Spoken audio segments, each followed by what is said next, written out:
तो भाई लोग, आज हम बात करने वाले हैं लोकिज्म के चैप्टर नंबर 257 के बारे में। और अगर आप चैनल पे पहली बार आए हैं तो चैनल को जल्दी से सब्सक्राइब कर दो ताकि आगे आने वाली वीडियोस आप मिस ना कर सको। तो पिछले एपिसोड में हमने देखा था जो कुछ छपरी लोग होते हैं ट्रेन के अंदर मीरा के साथ बदतमीजी कर रहे होते हैं। और वैसे जैक को फाइट करने के लिए तो मना करा गया होता है, लेकिन मीरा के साथ बदतमीजी होते हुए वो बिल्कुल भी नहीं देख सकता। जैक अभी बहुत ही ज्यादा गुस्से में इन छपरियों को देख रहा होता है और अपने मन में सोच रहा होता है, ये साले हरामखोर आखिर ये हमारे साथ ऐसा क्यों कर रहे हैं। मीरा ने इन लोगों का कुछ भी नहीं बिगाड़ा है। इसके बाद ये छपरी कहते हैं, अबे ओए, हम तो उसकी स्कर्ट से बस कुछ पानी साफ करने की कोशिश कर रहे थे, क्या इसमें कोई गलत बात है। दूसरा बंदा कहता है, तुझे लगता है अगर तू ऐसे हमें घूर के देखेगा तो हम तुझसे डर जाएंगे।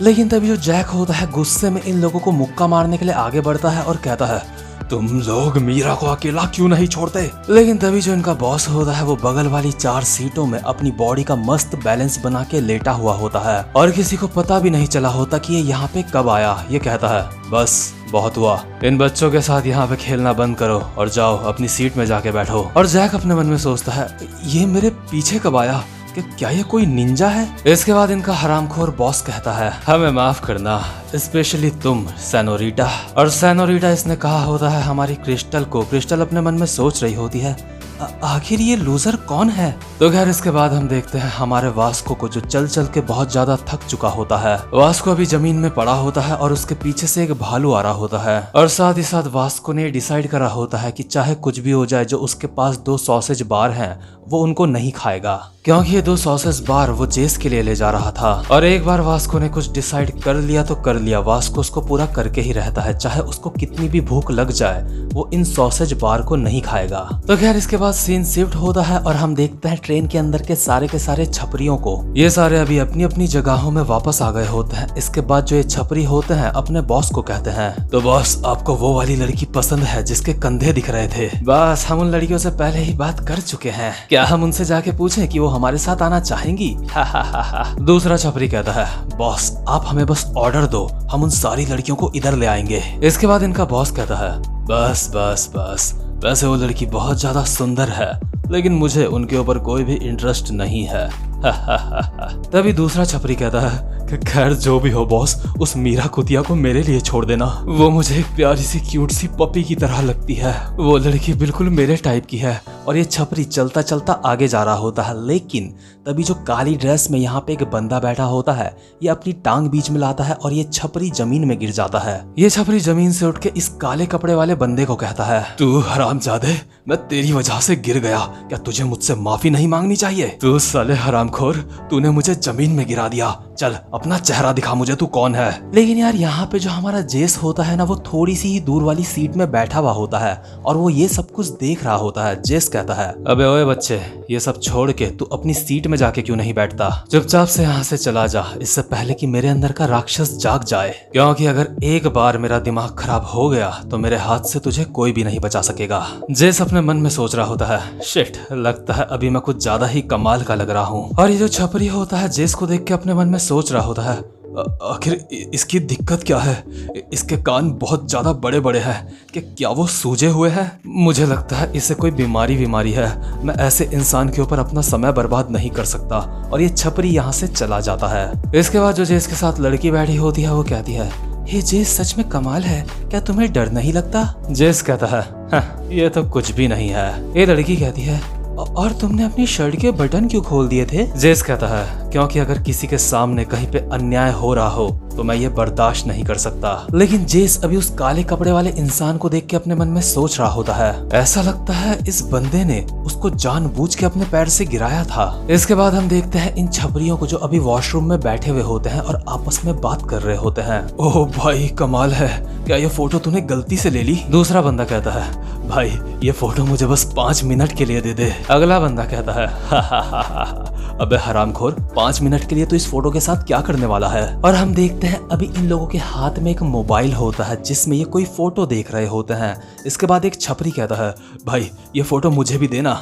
इसके बाद मोबाइल वाला बंदा कहता है नहीं, ये फोटो सिर्फ मेरे और बॉस के ही पास रहेगी। और ये बंदा इस फोटो को अपने बॉस को सेंड कर देता है। ये तो पक्की बात होती है कि इस मोबाइल में ये किसी लड़की की फोटो ही देख रहे होते हैं। और अभी हम देखते हैं जो हमारा जैक होता है वो बगल वाले दरवाजे के अंदर हल्का हो रहा होता है और जैक को इन छपरियों की सारी बातें सुनाई दे रही होती हैं। ये छपरी बोल रहे होते हैं भाई मुझे अपना फोन बस एक बार चाटने के लिए दे दे। दूसरा कहता है अबे साले छी कितना गंदा है तू, हा हा हा हा हा। दूसरा बंदा कहता है क्या तेरे पास इनमें से कोई और लड़कियों की फोटो है? पहला वाला कहता है नहीं, मेरे पास बस इसी की फोटो है। और जैक बैठा बैठा अभी अपने मन में सोच रहा होता है अरे यार मैं अब यहाँ से बाहर नहीं जा सकता। आखिर ये साले बाथरूम में यहाँ पे कर क्या रहे हैं? इन लोगों की वजह से सबको काफी ज्यादा परेशानी होती है। लेकिन खैर जो भी हो, चलो शुक्र है कि मैंने उनसे फाइट नहीं करी। मैं एंड मौके में रुक गया था। मैं अभी इन लोगों से फाइट नहीं कर सकता। वैसे भी अब हम अपनी मंजिल में पहुंचने ही वाले हैं। वैसे भी ये जो ट्रिप है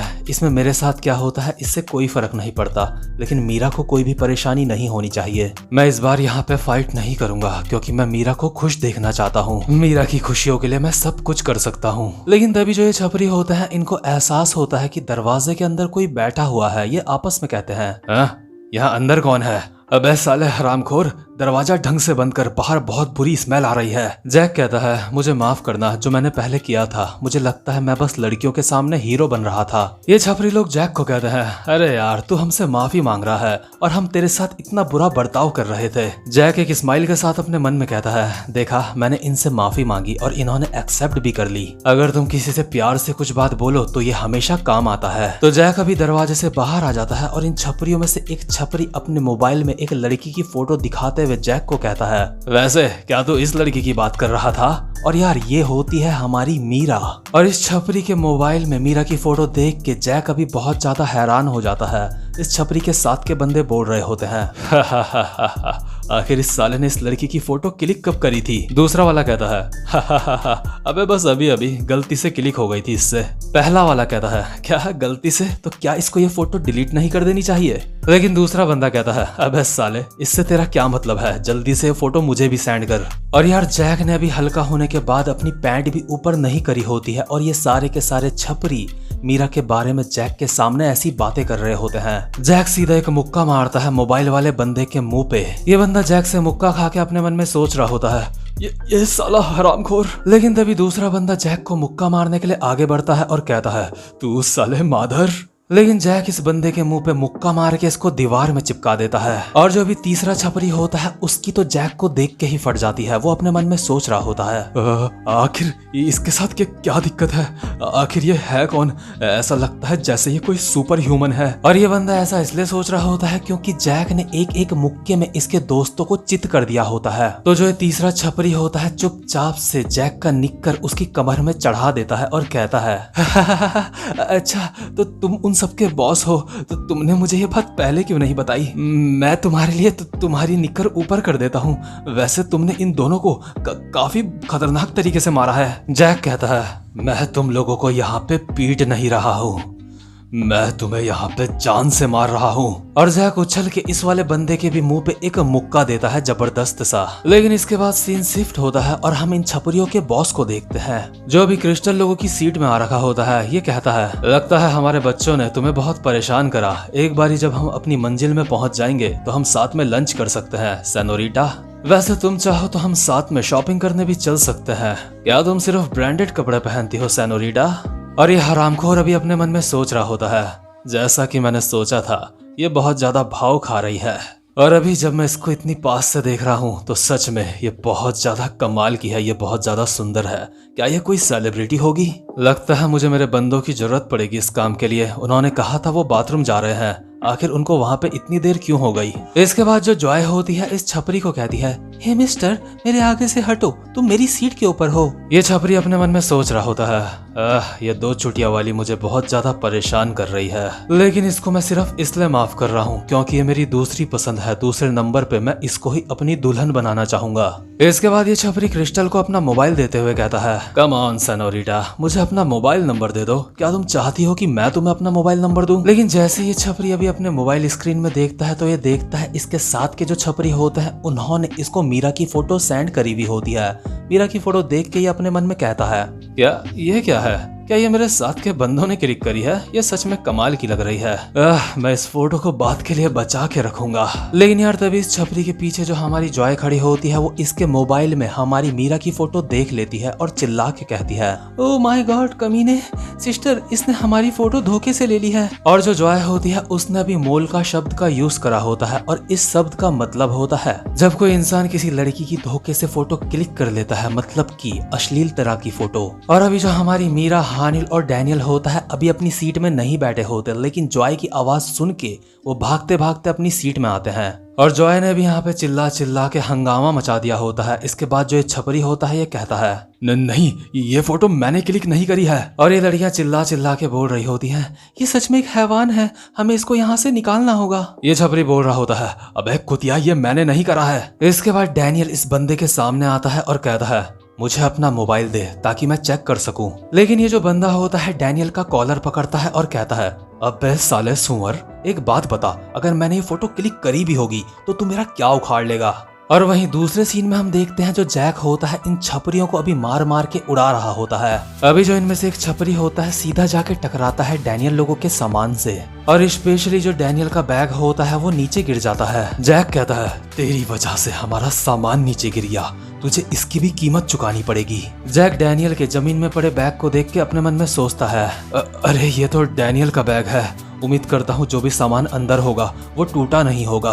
लेकिन यार जो अचानक से इस बैग के ऊपर झटका पड़ा होता है उस वजह से डैनियल की नींद उठ जाती है, यानी कि हैंडसम वाले डैनियल की। और डैनियल सीधा अपना हाथ बाहर निकालता है इस बैग से बिल्कुल किसी ज़ॉम्बी की तरह। और ये देख के हमारा जो जैक होता है उसकी फटके 4 हो जाती है। और वहीं दूसरी तरफ जिस छपरी ने हमारे मोटे वाले डैनियल का कॉलर पकड़ा होता है वो कहता है, आखिर इस सुअर को क्या हुआ, इसने मुझे कहा कि अपना मोबाइल चेक करा और अब ये मेरे सामने ऐसे बेहोश हो गया। अब साले सुअर, तुझे मुझसे पंगा नहीं लेना चाहिए था, मैं तुझे इतना मारूंगा कि तू मर जाएगा। तभी जो क्रिस्टल होती है इस छपरी को कहती है, हे। लेकिन अचानक से क्रिस्टल की नजरें बहुत ही हैरानी भरी नजरों से इस छपरी की तरफ देख रही होती है और साथ ही साथ में हानिल, मीरा, जॉय ये भी सब बहुत ही हैरानी से इस छपरी की तरफ देख रहे होते हैं। ये छपरी कहता है, आखिर तुम मुझे इस तरीके से क्यों देख रही हो, क्या तुम्हें मुझसे प्यार हो गया है?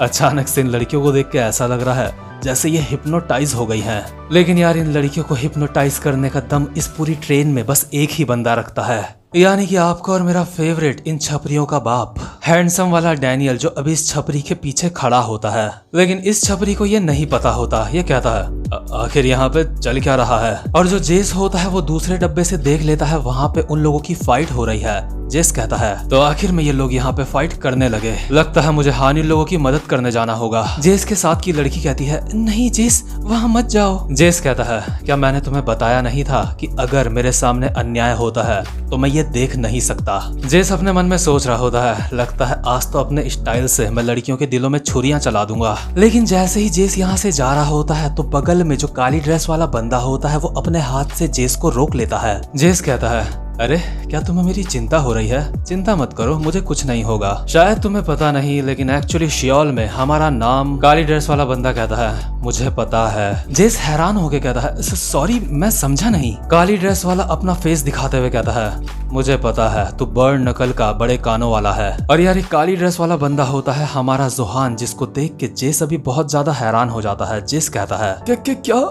आखिर तू यहाँ पे क्यों आ रखा है?